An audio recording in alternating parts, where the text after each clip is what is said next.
Thank you, Mr. Chairman.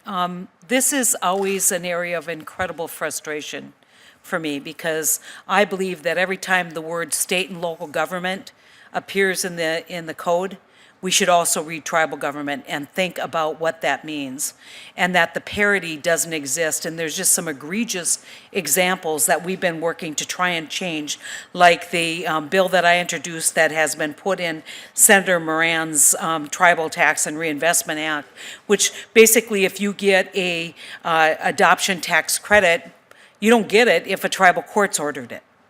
It's ridiculous. If you have a government pension plan and you're running a pension plan at a tribal-owned business, you've got to maintain a separate pension plan. Chairman Hoven and I were very involved in the Bank of North Dakota. All the employees of the Bank of North Dakota had state retirement benefits. They didn't have to have a separate plan. And so I can go down these tribal foundations and charities, excise taxes, kitty taxes, taxes on healthcare professionals, where we're basically taxing the benefit that we provide for employment. I can go on and on and on, and I'm a huge supporter, maybe even at a much higher level than what Maria Cantwell from Washington, I'm getting there.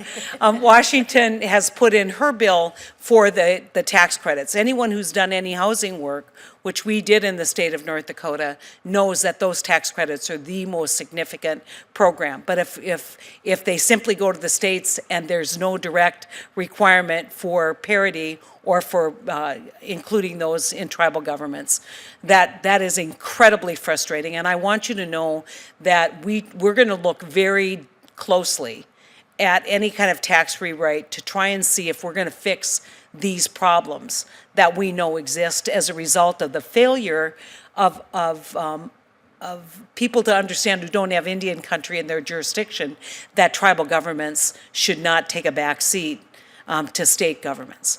With that said, one of the concerns that I have is exactly what you mentioned, which is a lot of the benefit, if the benefit shifts to those who are the wealthy among us, a lot of Native families will be left behind. You talked about the child credit and the child care credit. Neither one are refundable right now. But if you have the earned income tax credit, that's refundable, which means that you get it whether you have a tax liability or not.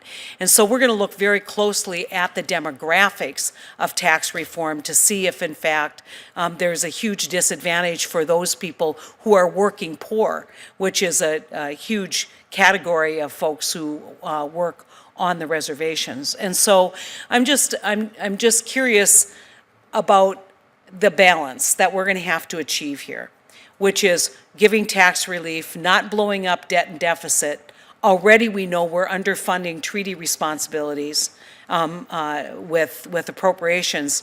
How do you square all that? I mean, if you could draw a line and say, we're watching this, yes, but if it means that we're going to lose a commitment in NAHASDA, a commitment in Indian health, that really doesn't benefit Indian country.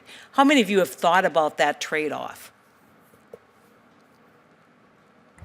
It's such a great point to bring up, and I'm not sure if we need to have this either or idea for this. We have this discussion lately with dynamic scoring and having these things pay for themselves through the growth of the economy.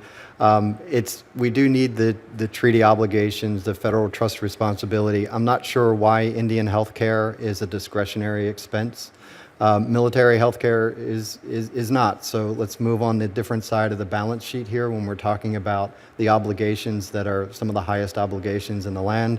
And then we're looking at this idea of balancing or investing and using this idea of dynamic scoring. These are investments, and this is my main point in the oral testimony. We're making investments in the Indian country. These infrastructure investments, we didn't choose the lands that we're on, so we have to bring infrastructure into these rural and remote communities.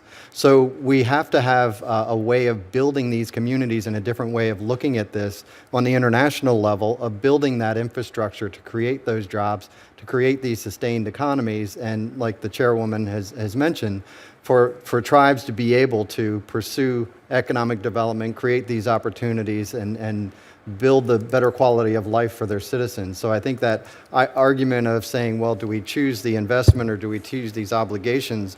I'm not sure it seems to, the investment seems to float now and then between an obligation and dynamic scoring. We need these investments. They're going to pay returns in the long run. I'm out of time, but I do want to point out that when you look at the budget, which was passed, which foretells what's going to happen in tax reform, there's some pretty serious cuts in that budget that will have a pretty dramatic effect on the ability of people to own homes, the ability of people to survive.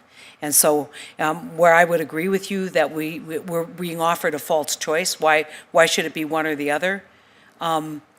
We might want to be really careful about how this progresses.